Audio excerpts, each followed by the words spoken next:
here's where we're at. When we saw real hyperinflation last year, we took aggressive action, as most food companies did, to protect our margins. We have not had passed on a price increase to our customers since about July of last year. So our team's done a nice job of holding that. We're going to be lapping all of those prices. We want to meet consumers where they are in the back half.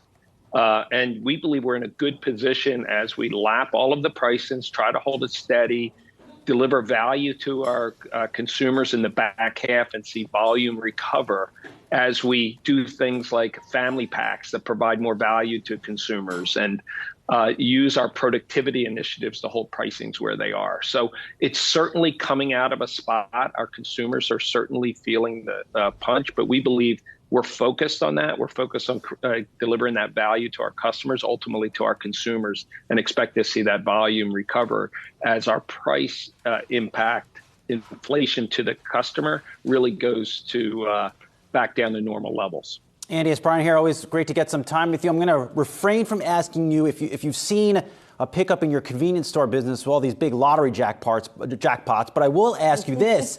Have you seen any impact to the convenience store business lately as gas prices have been back on the rise this summer? It's a summer season, so we do see traffic more recently, with the rise of fuel, that sometimes has an impact on our consumers' behavior. And a lot of times it increased the frequency to the store because they're not filling up the tank every single time. What we're seeing right now is a slight increase of traffic. We're about flat year on year. That was slightly down in Q2. We expect it to continue to rise, and we're well positioned for that business. Brian, as you know, we have a terrific C-store business. Scott and the team do a great job. We have availability that's about 20 to 25 points greater than our next closest competitor. We're bringing them innovation.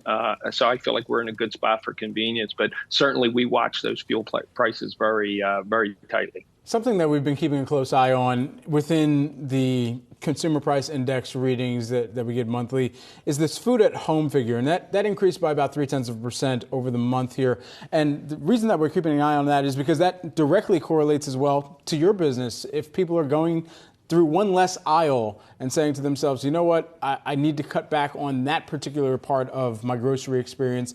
How do you make sure that you're retaining that customer? And is there any pickup in those grocery aisles among some of the newer products that you've introduced into the stores? Yeah, a couple of questions there.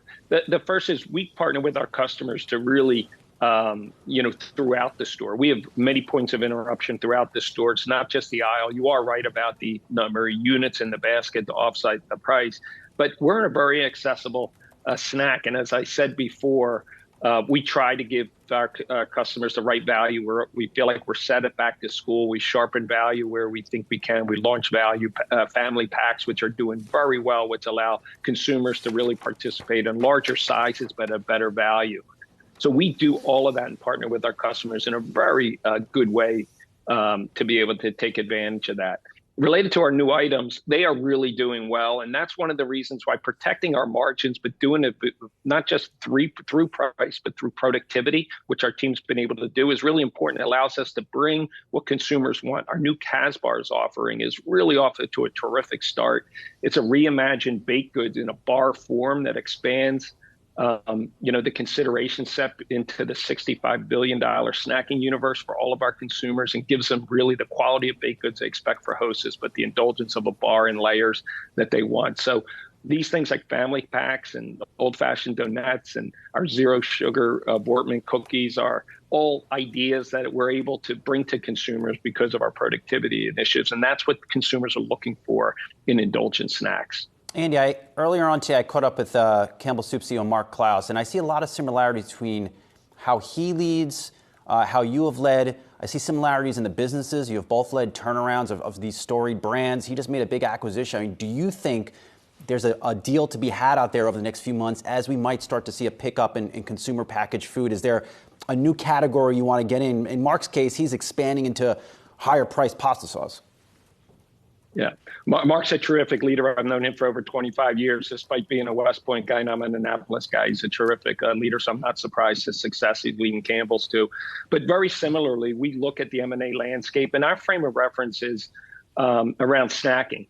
and indulgent snacking. And we have built over the last several years capabilities, whether it's consumer insights, marketing and innovation, our supply chain, to be able to take advantage of this growing $65 billion landscape. And we see that M&A and some of these businesses that are maturing are at the right spot that may have been interrupted by COVID, really moving into that space in a really nice way. So it's always part of our calculus. Our number one place for capital is our core business, and number two is M&A.